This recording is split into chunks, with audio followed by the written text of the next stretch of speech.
I was feeling a little better, but I still don't have my cup of sugar. So I went to the next neighbor's house. This neighbor was the first little pig's brother. He was a little smarter, but not much. He had built his house out of sticks. I rang the bell on the stick house. Nobody answered. I called, Mr. Pig, Mr. Pig, are you in? He yelled back, Go away, Wolf. You can't come in. I'm shaving the hairs of my chinny chin. I had just grabbed the doorknob when I felt another sneeze coming on. I huffed and I snuffed and I tried to cover my mouth, but I sneezed a great sneeze. And you're not going to believe it, but this guy's house fell down just like his brother's. When the dust cleared, there was a second little pig, dead as a doornail. Oh, so sad. Wolf's honor. Now you know food will spoil if you just leave it.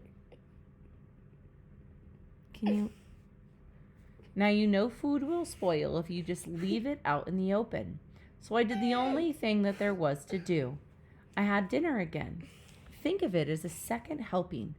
I was getting awfully full, but my cold was feeling a little better, and I still didn't have that cup of sugar for my dear old granny's birthday cake. So I went to the next house. This guy was the first and second little pig's brother. He must have been the brains of the family. He had built his house out of bricks. I knocked on the brick house. No answer. I called, Mr. Pig. Mr. Pig, are you in? And do you know what that rude little porker answered? Get out of here, Wolf. Don't bother me again. Talk about impolite. He probably had a whole sack full of sugar, and he wouldn't give me even one little cup for my dear sweet old granny's birthday cake. What a pig. I was just about to go home and maybe make a nice birthday card instead of a cake when I felt my cold coming on. I huffed and I snuffed and I sneezed once again. Then the third little pig yelled, And your old granny can sit on a pin. That's a mean pig. But why would like a kid be like a grandpa when it doesn't even looks like a grandpa? I don't even know. Now, I'm usually a pretty calm fellow, but when somebody talks about my granny like that, I go a little crazy. When the cops drove up, of course I was trying to break down the little pig's door, and the whole time I was huffing and puffing and sneezing and making a real scene. And the rest, as they say, is history.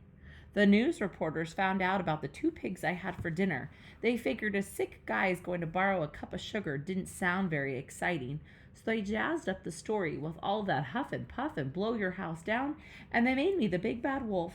That's it. The real story. I was framed. The end. But maybe you can loan me a cup of sugar? The end.